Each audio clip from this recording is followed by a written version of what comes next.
എല്ലാവർക്കും നമസ്കാരം. സാധാരണയായി വേദം എന്ന വാക്ക് കേൾക്കുമ്പോൾ നിങ്ങളുടെ മനസ്സിലേക്ക് വരുന്നത് എന്താണ്? ചിലർ വേദങ്ങളെ ഒരു മതഗ്രന്ഥമായി കാണുന്നു.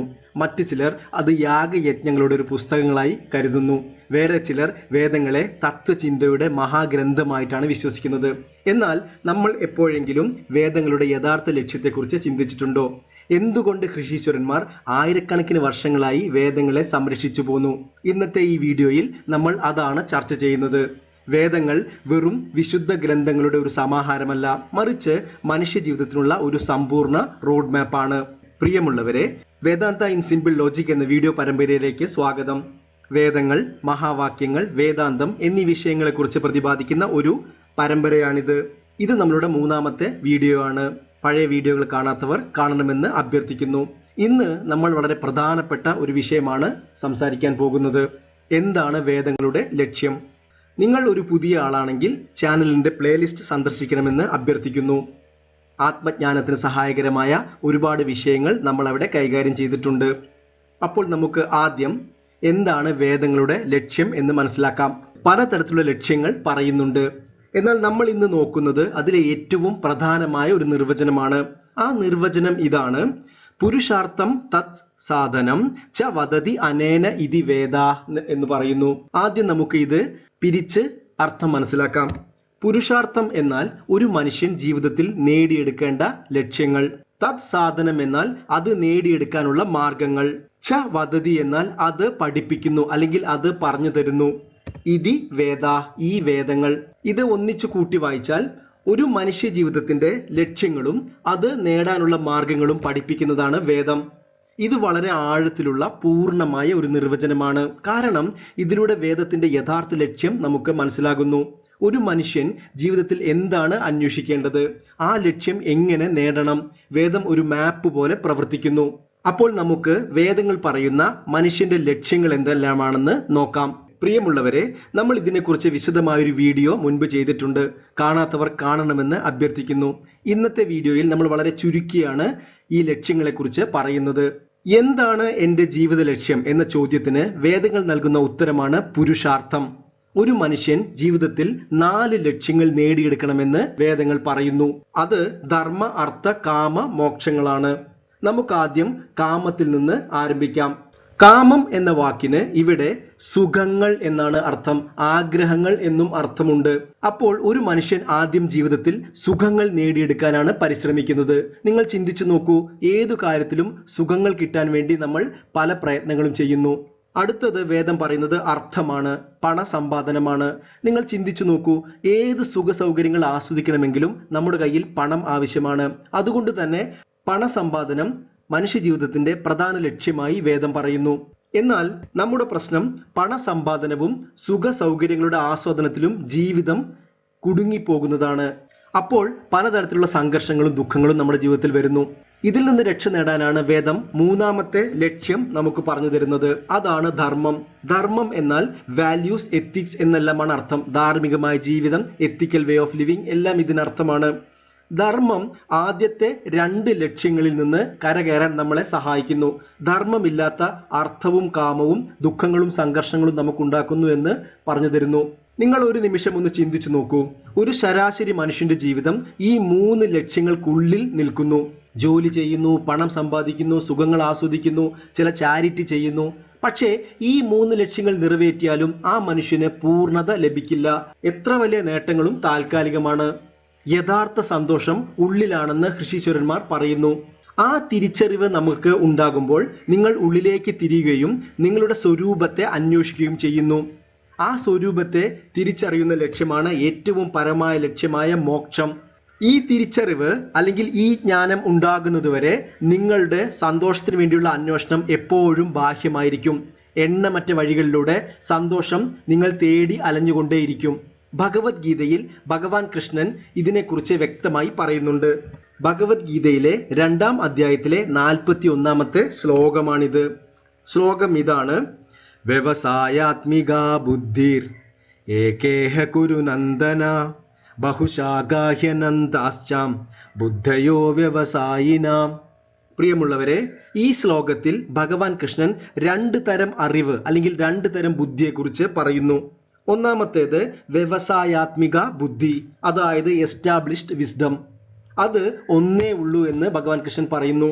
രണ്ടാമത്തേത് അവ്യവസായിന ബുദ്ധി, അൺഎസ്റ്റാബ്ലിഷ്ഡ് വിസ്ഡം. അത് ഒരുപാട് പല ശാഖകളായി ഇരിക്കുന്നു എന്ന് പറയുന്നു. നമ്മൾ ഈ ശ്ലോകത്തെ വളരെ ശ്രദ്ധയോടെ മനസ്സിലാക്കണം. വ്യവസായാത്മിക ബുദ്ധിയുള്ള ആൾ ഒരു സത്യം തിരിച്ചറിയുന്നു. ബാഹ്യ ലോകത്തിലെ ഒരു വസ്തുവും ശാശ്വതമായ സന്തോഷം തരില്ല. എത്ര വലിയ നേട്ടവും ജീവിതത്തിന് പൂർണ്ണത വരുന്നില്ല. പൂർണ്ണത വരണമെങ്കിൽ എന്റെ സ്വരൂപത്തെ മനസ്സിലാക്കിയേ മതിയാകൂ. അപ്പോൾ മോക്ഷം, ആ ഒരു ലക്ഷ്യത്തെക്കുറിച്ച് ചിന്തിക്കുന്നു. എന്നാൽ അവ്യവസായാത്മിക ബുദ്ധിയുള്ള ഒരാൾ സുഖ സൗകര്യങ്ങൾക്ക് വേണ്ടി പല വഴികളിലൂടെ അനന്തമായി ശ്രമിച്ചുകൊണ്ടേയിരിക്കുന്നു. അവ്യവസായന ബുദ്ധിയുള്ള ആളുടെ മനസ്സ് എപ്പോഴും വിശ്രമിക്കാതെ ഓരോ ആഗ്രഹത്തിന് പുറകെ, ഓരോ നേട്ടത്തിന് പുറകെ, ഓരോ ലക്ഷ്യത്തിന് പുറകെ പാഞ്ഞുകൊണ്ടേയിരിക്കും. അപ്പോൾ ആദ്യം നമ്മൾ മനസ്സിലാക്കേണ്ടത് നമ്മളുടെ യഥാർത്ഥ ലക്ഷ്യം എന്ന് പറയുന്നത് മോക്ഷമാണ്. അതുകൊണ്ട് വേദങ്ങൾ മനുഷ്യനെ അനേക ലക്ഷ്യങ്ങളിൽ നിന്ന് ഒരു ലക്ഷ്യത്തിലേക്ക് നയിക്കുന്നു. അനന്തമായ അന്വേഷണത്തിൽ നിന്ന് സമ്പൂർണമായ സംതൃപ്തിയിലേക്ക് നമ്മളെ നയിക്കുന്നു. അതാണ് നമ്മളുടെ നാലാമത്തെ ലക്ഷ്യമായ പുരുഷാർത്ഥം. ഇനി നമുക്ക് വേദങ്ങളുടെ ഘടന ഈ ലക്ഷ്യങ്ങൾ നിറവേറ്റാൻ എങ്ങനെ ഒരു മനുഷ്യനെ സഹായിക്കുന്നു എന്ന് നോക്കാം. പ്രിയമുള്ളവരെ, കഴിഞ്ഞ വീഡിയോകളിലായി നമ്മൾ വേദങ്ങളുടെ വിഭജനവും വേദങ്ങളുടെ 4 ഘടനയും പറഞ്ഞിട്ടുണ്ട്. ഇനി നിങ്ങൾ നോക്കൂ, ഇവിടെ സംഹിത, ബ്രാഹ്മണം, ആരണ്യകം എന്നത് കാമം, അർത്ഥം, ധർമ്മം എന്നീ ലക്ഷ്യങ്ങളെ നേടിയെടുക്കാൻ നമ്മളെ സഹായിക്കുന്നു. ഇത് മൂന്നും കർമ്മകാണ്ഡത്തിലാണ് വരുന്നത്. കർമ്മകാണ്ഡത്തിന്റെ യഥാർത്ഥ ലക്ഷ്യം എന്നാൽ ഒരു മനുഷ്യന്റെ ലൗകിക ഭൗതിക നേട്ടങ്ങൾ നേടിക്കൊടുക്കുക എന്നതാണ്. എന്നാൽ ഈ നേട്ടങ്ങളെല്ലാം നേടിയിട്ടും നമ്മളിൽ അപൂർണത എപ്പോഴും നിലനിൽക്കുന്നു. ചില ചോദ്യങ്ങൾ അപ്പോഴും ബാക്കിയാകുന്നു. ഇതിൽ കൂടുതൽ എന്തെങ്കിലും ഉണ്ടോ? ലോകത്തിലെ ഏത് നേട്ടത്തിനാണ് എനിക്ക് ശാശ്വതമായ സന്തോഷവും സംതൃപ്തിയും നൽകാൻ കഴിയുന്നത്? എന്റെ ദുഃഖങ്ങളിൽ നിന്ന് പൂർണ്ണമായി എനിക്ക് മോചനം നേടാൻ സാധിക്കുമോ? ഈ ചോദ്യങ്ങളാണ് മനുഷ്യനെ വേദങ്ങളുടെ രണ്ടാമത്തെ കാണ്ഡമായ ഉപനിഷത്തുക്കൾ, അതായത് ജ്ഞാനകാണ്ഡത്തിലേക്ക് എത്തിക്കുന്നത്. പ്രിയമുള്ളവരെ, നിങ്ങൾ ഒരു നിമിഷം ഒന്ന് ചിന്തിക്കൂ. സന്തോഷം, സമാധാനം ഇത് ആഗ്രഹിക്കാത്തവരായ ആരും തന്നെ ഇല്ല. എന്നാൽ ചോദ്യം ഇതാണ്, നിങ്ങൾ ഏത് തരം സന്തോഷമാണ് ആഗ്രഹിക്കുന്നത്? താൽക്കാലികമായ സന്തോഷമാണോ? ശാശ്വതമായ സന്തോഷമാണോ? ശാശ്വതമായ സന്തോഷം ഒരിക്കലും പുറത്തല്ല, മറിച്ച് അത് നിങ്ങളുടെ ഉള്ളിലാണ്. അത് മോക്ഷത്തിലൂടെ മാത്രമേ ലഭിക്കുകയുള്ളൂ. അതുകൊണ്ടാണ് വേദങ്ങളുടെ യാത്ര കർമ്മകാണ്ഡത്തിൽ നിന്ന് ആരംഭിച്ച് ജ്ഞാനകാണ്ഡത്തിൽ അവസാനിക്കുന്നത്. ഇനി നമുക്ക് മനുഷ്യ ജീവിതത്തിന്റെ വേറൊരു പ്രധാനപ്പെട്ട വശത്തെക്കുറിച്ച് മനസ്സിലാക്കാം. പ്രിയമുള്ളവരെ, നമുക്ക് പ്രധാനപ്പെട്ട ഒരു ചോദ്യം ചോദിക്കാം. ഒരു മനുഷ്യ ജീവിതത്തിൽ സ്വാഭാവികമായി സംഭവിക്കുന്നത് എന്താണ്? ചില കാര്യങ്ങൾ നമ്മൾ ചെയ്താലും ചെയ്തില്ലെങ്കിലും ഇഷ്ടപ്പെട്ടാലും ഇഷ്ടപ്പെട്ടില്ലെങ്കിലും സംഭവിക്കും. അതിലൊന്നാണ് ഏജിങ്, പ്രായമാവുക എന്നത്. നിങ്ങൾ ശ്രദ്ധിക്കൂ, ഒരു കുട്ടി കൗമാരത്തിലെത്തുന്നതും കൗമാരത്തിൽ നിന്ന് യൗവനത്തിലെത്തുന്നതും യൗവനത്തിൽ നിന്ന് മധ്യവയസ്സിലെത്തുന്നതും വാർദ്ധക്യത്തിലെത്തുന്നതും മരണം സംഭവിക്കുന്നതും സ്വാഭാവികമായി നമ്മുടെ ജീവിതത്തിൽ സംഭവിക്കുന്നതാണ്.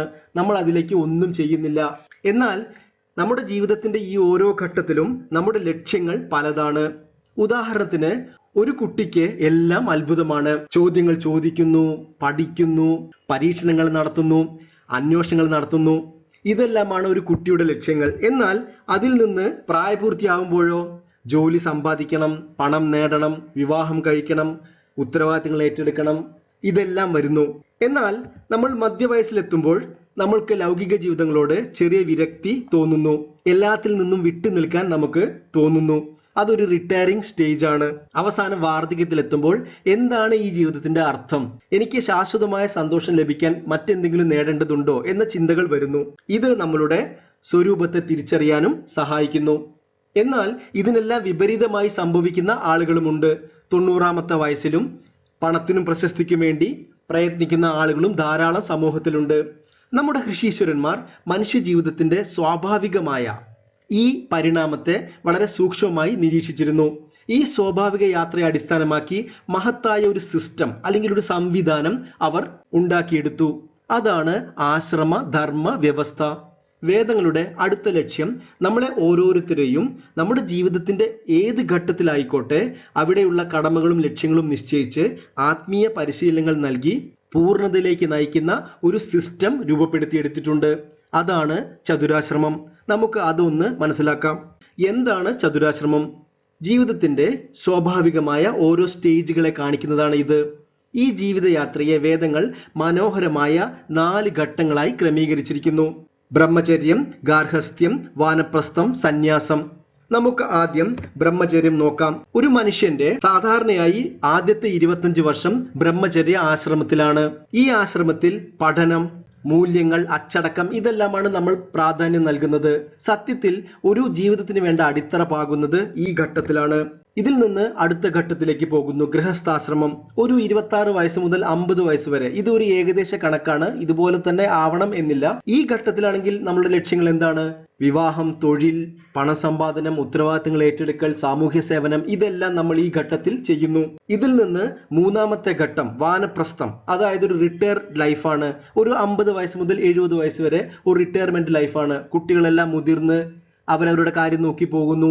നമ്മളുടെ റിട്ടയർമെന്റിന് ശേഷം ഉത്തരവാദിത്തങ്ങൾ കുറയുന്നു. ഈ ഘട്ടം എന്ന് പറഞ്ഞാൽ നമ്മൾ ആന്തരികമായി ഉള്ളിലേക്ക് തിരിയുന്ന ഒരു ഘട്ടമാണ്.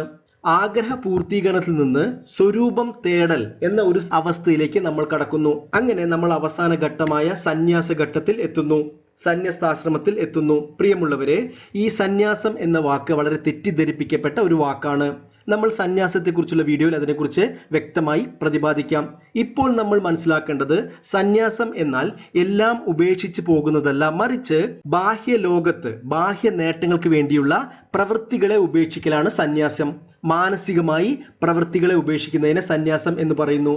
ഇനി നമ്മൾ ഈ ചതുരാശ്രമത്തെ വേദങ്ങളുടെ ഘടന എങ്ങനെ ബന്ധപ്പെട്ടിരിക്കുന്നു എന്ന് നോക്കാം. വേദങ്ങളുടെ ഘടനയും ചതുരാശ്രമവും തമ്മിൽ വളരെയധികം ബന്ധപ്പെട്ടിരിക്കുന്നു. നിങ്ങൾ നോക്കൂ, സംഹിതകൾ എപ്പോഴും മന്ത്രങ്ങളെ കുറിച്ച് പറയുന്നു. ബ്രഹ്മചര്യത്തിലെത്തുന്ന ഒരു കുട്ടി ആദ്യം വേദത്തിന്റെ മന്ത്രങ്ങളാണ് പഠിച്ചു തുടങ്ങുന്നത്. അവിടെ നിന്ന് ബ്രാഹ്മണം കർമ്മങ്ങളെക്കുറിച്ചും അനുഷ്ഠാനങ്ങളെക്കുറിച്ചും പൂജാവിധികളെക്കുറിച്ചും പറയുന്നു. ഒരു ഗാർഹസ്ഥ്യത്തിലെത്തിയ ഒരു വ്യക്തിയെ സംബന്ധിച്ചിടത്തോളം ബ്രാഹ്മണം അദ്ദേഹത്തിന്റെ ആ അവസ്ഥയെ സഹായിക്കുന്നു. എന്നാൽ ആരണ്യകത്തിലെത്തുമ്പോൾ മെഡിറ്റേഷനാണ് പ്രാധാന്യം. ആന്തരിക കാര്യങ്ങളെക്കുറിച്ച് അറിയാനാണ് താല്പര്യം പ്രകടിപ്പിക്കുന്നത്. വാനപ്രസ്ഥ ആശ്രമവും ആരണ്യകവും തമ്മിൽ നേരിട്ട് ബന്ധപ്പെട്ടിരിക്കുന്നു. നിങ്ങൾ ആ വാക്ക് തന്നെ ശ്രദ്ധിക്കൂ. ആരണ്യം, വാനപ്രസ്ഥം രണ്ടും കാടിനെ കുറിച്ചാണ് സംസാരിക്കുന്നത്. എന്നാൽ ഈ ആശ്രമങ്ങളെല്ലാം നമ്മളെ നമ്മളുടെ അവസാന ആശ്രമത്തിലേക്ക് തയ്യാറാക്കുന്നു. ആദ്യത്തെ 3 ആശ്രമങ്ങളും വേദങ്ങളുടെ ഘടനകളും കർമ്മകാണ്ഡത്തിലാണ് വരുന്നത്. എന്നാൽ സന്യാസാശ്രമത്തിൽ ഉപനിഷത്തുക്കളാണ്, ഉപനിഷത്ത് ജ്ഞാനങ്ങളാണ് നമ്മളെ സഹായിക്കുന്നത്. അത് ജ്ഞാനകാണ്ഡത്തിൽ വരുന്നു. പ്രിയമുള്ളവരെ, വേദങ്ങളുടെ ഘടനയും മനുഷ്യജീവിതത്തിന്റെ ഘടനയും തമ്മിൽ അത്ഭുതകരമായ ഒരു സാമ്യം നിങ്ങൾക്ക് ഇവിടെ കാണാൻ കഴിയും. വേദങ്ങളുടെ സംഹിതയിൽ നിന്ന് ഉപനിഷത്തിലേക്കുള്ള യാത്ര പോലെയാണ് ഒരു മനുഷ്യന്റെ ബ്രഹ്മചര്യത്തിൽ നിന്ന് സന്യാസത്തിലേക്കുള്ള യാത്ര. അപ്പോൾ നമ്മുടെ ലക്ഷ്യം മോക്ഷമാണെന്ന് നമുക്ക് വ്യക്തമായി മനസ്സിലായി. ഇനി ഒരു പ്രധാനപ്പെട്ട ചോദ്യം കൂടി നമുക്ക് നോക്കേണ്ടതുണ്ട്. അങ്ങനെയാണെങ്കിൽ ഈ മോക്ഷത്തിലേക്ക് എങ്ങനെയാണ് എനിക്ക് എത്താൻ സാധിക്കുക? ആ ചോദ്യത്തിനുള്ള ഉത്തരമാണ് 4 യോഗകൾ. നമ്മൾ ഇതിനു മുൻപ് ഈ യോഗകളെ കുറിച്ച് വിശദമായൊരു വീഡിയോ ചെയ്തിട്ടുണ്ട്. കാണാത്തവർ കാണണമെന്ന് അഭ്യർത്ഥിക്കുന്നു. ഇന്ന് നമ്മൾ ചുരുക്കിയാണ് ഇത് നോക്കാൻ പോകുന്നത്. അപ്പോൾ ഈ 4 യോഗകൾ എന്നത് 4 സാധനകളാണ്, നമ്മളെ മോക്ഷത്തിലേക്ക് എത്തിക്കാൻ സഹായിക്കുന്ന 4 സാധനകൾ. ഇതിൽ ആദ്യത്തേത് കർമ്മയോഗം. ഇവിടെ കർമ്മയോഗം എന്നത് വെറും പ്രവൃത്തികൾ ചെയ്യുന്നതല്ല, യഥാർത്ഥ മനോഭാവത്തോടു കൂടിയുള്ള പ്രവൃത്തിയാണ് കർമ്മയോഗം. അടുത്തത് ഭക്തിയോഗം. ഇത് ദൈവവുമായി ഒരു അടുത്ത ബന്ധം സ്ഥാപിക്കാൻ നമ്മളെ സഹായിക്കുന്നു. ഭക്തിയോഗം നമ്മുടെ ലക്ഷ്യത്തിന് വേണ്ടിയുള്ള ശ്രമങ്ങളെ ആശ്രയിക്കാൻ നമ്മളെ പഠിപ്പിക്കുന്നു. ശരണാഗതി നമ്മുടെ അഹങ്കാരത്തെ കുറയ്ക്കുന്നു. അടുത്തത് ധ്യാനയോഗം. ധ്യാനയോഗം മനസ്സിന്റെ യോഗമാണ്. ഏകാഗ്രത വളർത്താൻ, ആന്തരിക ശാന്തി വളർത്താൻ ഇതിനെല്ലാം ധ്യാനം നമ്മളെ സഹായിക്കുന്നു. മനസ്സിന്റെ ചഞ്ചലത കുറയ്ക്കുന്നു. ഇത് നമ്മളുടെ യഥാർത്ഥ ജ്ഞാനം സ്വീകരിക്കാൻ മനസ്സിനെ തയ്യാറാക്കുന്നു. അപ്പോൾ ഈ 3 യോഗകളിലൂടെ ഒരു മനസ്സ് പ്യൂരിഫൈഡ്, ഡിവോട്ടഡ്, ഫോക്കസ്ഡ് ഈ ഒരു സ്റ്റേജിൽ എത്തുമ്പോഴാണ് 4ാമത്തെ യോഗമായ ജ്ഞാനയോഗ നമ്മളെ സഹായിക്കുന്നത്. നമ്മുടെ യാഥാർത്ഥ്യത്തെക്കുറിച്ചുള്ള ജ്ഞാനം ജ്ഞാനയോഗയിലൂടെ നമുക്ക് ലഭിക്കുന്നു. ഇനി നമുക്ക് വേദങ്ങളുടെ ഘടന ഇതിനെ എങ്ങനെ ബന്ധപ്പെട്ടിരിക്കുന്നു എന്ന് നോക്കാം. വേദങ്ങളുടെ ഘടന ഈ 4 യോഗങ്ങളെ ശക്തമായി പിന്തുണയ്ക്കുന്നു.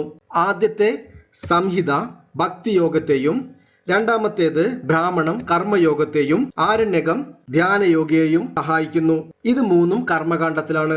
ഇവിടെ നിന്നാണ് ജ്ഞാനയോഗ, നമ്മുടെ ജ്ഞാനങ്ങൾ ഉപനിഷത്തുകളിൽ നിന്നാണ് ലഭിക്കുന്നത്. അത് നമ്മളുടെ ജ്ഞാനകാണ്ഡത്തിലാണ് വരുന്നത്. ആത്മസാക്ഷാത്കാരം, ബ്രഹ്മജ്ഞാനം ഇതെല്ലാം ഉപനിഷത്തുക്കൾ പ്രദാനം ചെയ്യുന്നുണ്ട്. ജ്ഞാനയോഗയിലൂടെ തയ്യാറായ ഒരു മനസ്സിൽ ഈ ജ്ഞാനം ശരിയായ രീതിയിൽ പ്രവർത്തിക്കുന്നു. പ്രിയമുള്ളവരെ, നമ്മൾ ഈ വീഡിയോയുടെ അവസാന ഘട്ടത്തിലേക്ക് പോവുകയാണ്. വേദങ്ങൾ, പുരുഷാർത്ഥങ്ങൾ, ആശ്രമങ്ങൾ, യോഗകൾ, ഇവ 4നെ കുറിച്ച് നമുക്ക് മനസ്സിലാക്കി. ഇനി നമുക്ക് ഈ 4ഉം ഒരുമിച്ച് ചേർത്ത് സമ്പൂർണമായൊരു ചിത്രം എങ്ങനെയുണ്ടെന്ന് പരിശോധിക്കാം. ഇതുവരെ നമ്മളെല്ലാം ഒറ്റയ്ക്കാണ് മനസ്സിലാക്കിയത്. എന്നാൽ ഇതിൽ നമ്മൾ ഒരൊറ്റ ഫ്രെയിമിൽ ഒരു സമ്പൂർണ്ണ ചിത്രമായിട്ടാണ് നോക്കാൻ പോകുന്നത്. അപ്പോൾ നമ്മൾ കണ്ടത് ആശ്രമധർമ്മം, വേദത്തിന്റെ ഘടന, പുരുഷാർത്ഥങ്ങൾ, 4 യോഗകൾ, ഇത് കണ്ടു. ഇനി നമുക്ക് ഓരോ ഘട്ടത്തിലും, ജീവിതത്തിന്റെ ഓരോ ഘട്ടത്തിലും ഇവ ഓരോന്നും എങ്ങനെ ബന്ധപ്പെട്ടിരിക്കുന്നു എന്ന് നോക്കാം. ആദ്യത്തേത് ബ്രഹ്മചര്യം. ബ്രഹ്മചര്യത്തിൽ വേദങ്ങളുടെ സംഹിതയാണ് നമ്മളെ സഹായിക്കുന്നത്. അത് നമ്മളുടെ ആഗ്രഹങ്ങളെയും സുഖങ്ങൾക്കു വേണ്ടി പ്രദാനം ചെയ്യുന്നു. നമ്മളെ സഹായിക്കുന്ന യോഗ ഭക്തി യോഗയാണ്. അടുത്തത് ഗാർഹസ്ഥ്യം. നമ്മുടെ ജീവിതത്തിന്റെ അടുത്ത ഘട്ടം ഗാർഹസ്ഥ്യം. ഇതിൽ നമ്മളെ വേദങ്ങളുടെ ബ്രാഹ്മണങ്ങൾ സഹായിക്കുന്നു. ഇവിടെ നമ്മൾ നേടിയെടുക്കുന്ന ലക്ഷ്യം എന്ന് പറയുന്നത് പണമാണ്, അർത്ഥമാണ്. അതിന് നമുക്ക് കർമ്മയോഗ, ധാരാളം കർമ്മങ്ങൾ ചെയ്യേണ്ടതുണ്ട്, പ്രവൃത്തികൾ ചെയ്യേണ്ടതുണ്ട്. കർമ്മയോഗ നമ്മളെ സഹായിക്കുന്നു. എന്നാൽ നമ്മൾ മനസ്സിലാക്കേണ്ട കാര്യം, ഇവിടെ നമ്മൾ ഒരിക്കലും കുടുങ്ങിപ്പോകരുത്. നമ്മൾ 3ാമത്തെ ഘട്ടത്തിലേക്ക് നീങ്ങണം. അതാണ് വാനപ്രസ്ഥം. വാനപ്രസ്ഥം എന്നത് വേദങ്ങളുടെ ആരണ്യകാണ്ഡവുമായി ബന്ധപ്പെട്ടിരിക്കുന്നു. ഇവിടെ നമ്മൾ നേടിയെടുക്കുന്ന ലക്ഷ്യം എന്ന് പറയുന്നത് ധർമ്മമാണ്. അതിന് നമ്മളെ ധ്യാനയോഗ സഹായിക്കുന്നു. ഇതിന്റെ എല്ലാം അന്തിമ ലക്ഷ്യം എന്ന് നമുക്കറിയാം ആത്മജ്ഞാനമാണ്. ആത്മജ്ഞാനത്തിലൂടെയാണ് നമ്മൾ മോക്ഷത്തിലേക്ക് പോകുന്നത്. അത് നമ്മളെ അവസാന പുരുഷാർത്ഥം നേടിയെടുക്കാൻ സഹായിക്കുന്നു. വേദങ്ങളുടെ ഉപനിഷത്ത്, ആശ്രമങ്ങളുടെ സന്യാസം, യോഗയിലെ ജ്ഞാനയോഗ, ഇതെല്ലാം ചേരുമ്പോൾ നമ്മൾ മോക്ഷം നേടുന്നു. ഇതാണ് മനുഷ്യ ജീവിതത്തിന്റെ പല ഘട്ടങ്ങളെ വേദങ്ങളുടെ ഘടനയും എങ്ങനെ സഹായിക്കുന്നു എന്നത് നമുക്ക് വ്യക്തമായി മനസ്സിലാക്കാം. പ്രിയമുള്ളവരെ, നമ്മൾ ഈ വീഡിയോ അവസാനിപ്പിക്കാൻ പോവുകയാണ്. വേദങ്ങൾ മനുഷ്യന്റെ ആഗ്രഹങ്ങളെ നിഷേധിക്കുന്നില്ല, മറിച്ച് അവയെ മനസ്സിലാക്കുകയും ശരിയായ ദിശയിൽ നയിക്കുകയും ചെയ്യുന്നു. ആഗ്രഹങ്ങൾ, സുഖങ്ങൾ, സന്തോഷം, സമ്പത്ത്, ധർമ്മം എല്ലാത്തിനെയും വേദം ഉൾക്കൊള്ളുകയും അംഗീകരിക്കുകയും ചെയ്യുന്നു. എന്നാൽ വേദങ്ങൾ അവിടെ അവസാനിക്കുന്നില്ല. ഒരു മനുഷ്യന്റെ ഏറ്റവും ആഴത്തിലുള്ള ചോദ്യങ്ങൾക്ക് ഉത്തരം കണ്ടെത്താനും വേദങ്ങൾ സഹായിക്കുന്നു. ഞാൻ ആരാണ്? എൻ്റെ ജീവിത ലക്ഷ്യം എന്താണ്? ദുഃഖങ്ങളിൽ നിന്ന് എനിക്ക് പൂർണ്ണമായി മോചനം നേടാൻ കഴിയുമോ? എന്ന എല്ലാ നീറുന്ന ചോദ്യങ്ങൾക്കും വേദങ്ങൾ ഉത്തരം കണ്ടെത്താൻ സഹായിക്കുന്നു. നമ്മുടെ യാഥാർത്ഥ്യം തിരിച്ചറിയാനും ശാശ്വതമായ ആനന്ദത്തിലേക്ക് നയിക്കുകയും ചെയ്യുന്നു. പുറത്ത് അന്വേഷിക്കുന്ന പൂർണ്ണത നമ്മുടെ സ്വന്തം ആത്മസ്വരൂപം തന്നെയാണെന്ന് വേദങ്ങൾ കാണിച്ചു തരുന്നു. എല്ലാ വേദങ്ങളുടെയും സാരം ഒന്നാണ്, തത്വം അസി. ഈ വീഡിയോ കണ്ടതിന് ഒരുപാട് നന്ദി. ചാനൽ സബ്സ്ക്രൈബ് ചെയ്യണമെന്ന് അഭ്യർത്ഥിക്കുന്നു. അടുത്തൊരു വീഡിയോയുമായി വീണ്ടും കാണാം. നന്ദി, നമസ്കാരം.